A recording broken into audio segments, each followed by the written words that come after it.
जो परिसर है, ये परिसर एक ऐतिहासिक बिल्डिंग है। जब कलकत्ता से अंग्रेजों के जमाने में जब कलकत्ता से दिल्ली राजधानी ट्रांसफर की गई थी, तो उस वक्त ये बिल्डिंग बनाई गई थी 1912 में। इस बिल्डिंग में 2022 में तत्कालीन स्पीकर श्री रामनिवास गोयल जी के प्रयास से ये पता चला कि एक कोने में एक फांसी घर था। उस फांसी घर में स्वतंत्रता सेनानियों को फांसी दी जाती थी। स्पीकर साहब ने, तत्कालीन स्पीकर साहब ने मुझे एज चीफ मिनिस्टर बुलाया कि इसको हमें टूरिस्ट के लिए खोलना चाहिए ताकि लोग इससे प्रेरणा ले सकें। हमने उसका इनॉग्रेशन किया।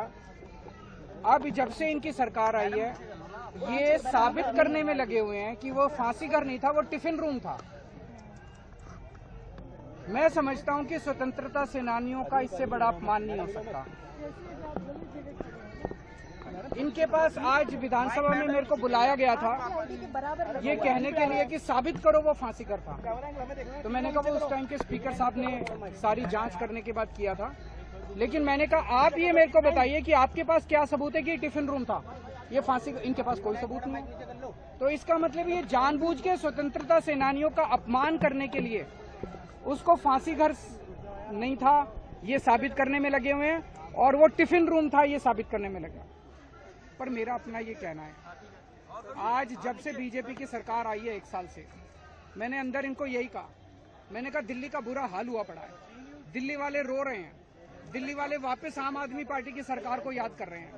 चारों तरफ दिल्ली में कूड़ा ही कूड़ा है, पोल्यूशन का बहुत बुरा हाल है, सड़कें टूटी पड़ी हैं, मोहल्ला क्लिनिक बंद किए जा रहे हैं, अस्पतालों में दवाइयां नहीं मिल रही हैं, पानी के हजारों रुपए के बिल आ रहे हैं, बिजली के हजारों रुपए के बिल आ रहे हैं, बिजली की कटौती हो रही है, चारों तरफ हाहाकार मचा हुआ है। मैंने कहा तुम्हारे को केवल एक ये मुद्दा मिला है टाइम खराब करने के लिए, केवल इसी के लिए तुम कर रहे हो। मैंने कहा जरा सा संभालो, दिल्ली को संभालो। दिल्ली के बारे में बात नहीं, मैं मुख्यमंत्री था, पूर्व मुख्यमंत्री, 10 साल में मुख्यमंत्री रहा, मेरे को भी थोड़ा एक्सपीरियंस है। मुझे खुशी होती अगर इनकी कोई कमेटी मेरे को कहती केजरीवाल जी बताइए सीवर कैसे ठीक करें, बताइए सड़क कैसे ठीक, मैं अपने एक्सपीरियंस से शेयर करता।